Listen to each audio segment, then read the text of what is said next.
Osenkafo ti dumienu. Na kai wobofo wo mrante bremu. Ansa na nabone no aba.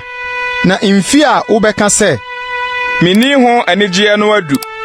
Ansa na owia ne han ne osrane ne nsroma adurusum. Na osionya to a asane amuna. Eda efi awemfo ho bepopo. Na mmerima ahodenfo no mu akonton. Na ayuyamfo agyaye. Se wo swenti. Na won a wohwe mpoma mu ani so aye won kusu. Na watoto brono so apono mu. Na ayuyame jejeje ano abrase. Na wasori anoma esu ano. Na ajontofo nyina ne asi ase. Nso wasuro de ekron na ehu abakwan mu. Na soro no begun hyerene. Na beba ya adesoa. Na akonoto atwa. Efiri se onipa rekọ ni da afie.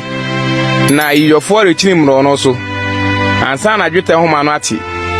Na sika to ano apai. Na hina no agba asuo ho. Na esubura ho nchimie abubu. Na dote asane akọ asase mu se de etie kane no.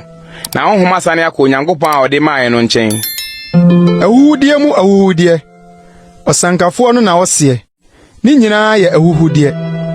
Nanso de eka ho a osankafo no yemu nyansafo no. Okire oman no nimde ka ho. Na okari na opepe mu. Na obubu emme bebre. Osankafo no hwehwe se obehunu nsem a eyede. Na de watwere no ne tenene ne nokura nsem. Anyansafo nsem te se enantwikafo mpia ne nado a enhyiamu akunyini di ama ohwefo baako na ode maaye. Na de aka ye enum akiri no nso meba fate wadwenim. Nwuma bebre yo ni awieye. Na tirimudwunu bebre hye honam bre. Asem na wieye de yatie nyina ne se suro Onyankopon. Na di ni mmra nsem so. Na ye ni nipa nyina asede. Na ni yoy nyina na Onyankopon de beba atemu mu.